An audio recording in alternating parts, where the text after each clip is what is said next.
Hej og velkommen til den her intro af indregulering af gaskomfur. Mit navn er Jan Nielsen.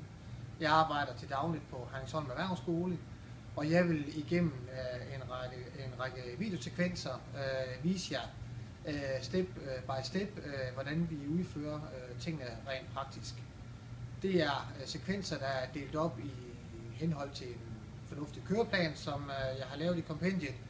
Det er ikke en køreplan, som er 100% retningsgivende, eller som er 100% den måde, vi skal gøre det på, men det er en retningsgiver for, hvordan rækkefølgen kunne gøres fornuftigt.